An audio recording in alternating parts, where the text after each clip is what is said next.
Friends காலையில் எழுந்திரிச்சி running போகிறதுக்கு ரெடியாகி ஷூவெல்லாம் போட்டு கிளம்பி வந்துட்டோம். ரன்னிங் போகிறதுக்கு முன்னாடி கண்டிப்பாக ஒரு 300 to 400 ml வாட்டர் ட்ரிங்க் பண்ணிவிட்டு நம்ம வார்ம் அண்ட் மொபிலிட்டி எக்ஸசைஸ் பண்ண ஆரம்பிச்சிட்டோம்.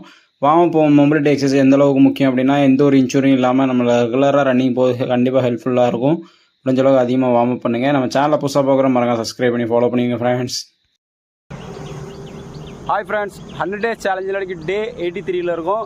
ரன்னிங் போகிறதுக்கு முன்னாடி கண்டிப்பாக எல்லோரும் வார்ம் அப் பண்ணுங்கள். நம்ம ரன்னிங் போகிறதுக்கு முன்னாடி பண்ணுற வார்ம் அப் எல்லாமே காமிக்கிறோம் பாருங்கள். முடிஞ்ச அளவுக்கு எல்லாருமே ரன்னிங் போகிறதுக்கு முன்னாடி வார்ம் அப் பண்ணிட்டு பண்ணுங்கள். ஓகே காய்ஸ், வாங்க நம்ம ரன்னிங் போகலாம்.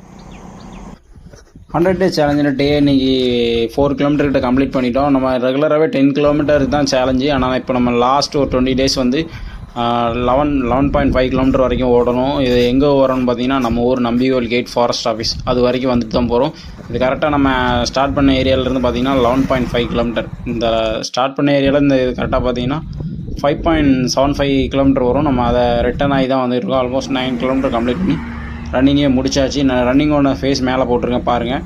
ரன்னிங் முடிச்சுட்டு ஒரு 5 நிமிஷம் ரெஸ்ட்டை போட்டுட்டு மறுபடியும் மொபிலிட்டி எக்ஸசைஸ் பண்ண ஆரம்பிச்சிட்டோம். இது பண்ணுறதுனால என்ன பெனிஃபிட்னா, கால் நல்லா ஃப்ளெக்சிபிளாகி நம்ம அதுக்கு ரன்னிங் முடிச்சதுக்கப்புறம் நல்ல ஒரு ஃப்ரீனஸ் கிடைக்கும். அதுக்காண்டி தான் பண்ணுறோம்.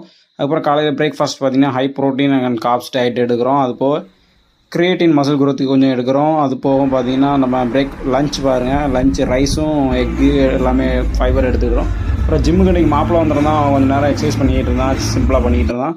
நம்ம கொஞ்சம் ஹார்ட் ஒர்க் போட்டு இன்றைக்கி செஸ்ட்டுக்கு பண்ணியிருந்தோம். மண்டேங்கிறதுனால செஸ்ட்டு கொஞ்சம் ஹெவியாக பண்ணிக்கிட்டு இருக்கோம்.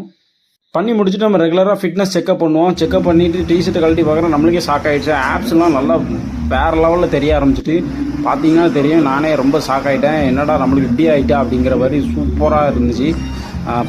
பார்த்துப்பீங்க, நல்லா தெரிஞ்சிருக்கும். நல்லாவே இந்த மசில் க்ரோத் இருக்குது. நல்ல ஜிம்மு வந்து நீங்கள் கரெக்டான முறையில் எக்ஸசைஸ் பண்ணி கரெக்டான முறையில் டயட் இருந்து ரெஸ்ட் கொடுத்தீங்கன்னா உங்கள் பாடி கண்டிப்பாக வேறு லெவலில் ஆயிரும். எனக்கு நான் ஆல்மோஸ்ட் 30 kg வெயிட் லாஸ் பண்ணி தான் இந்த பாடியை கொண்டு வந்திருக்கேன்.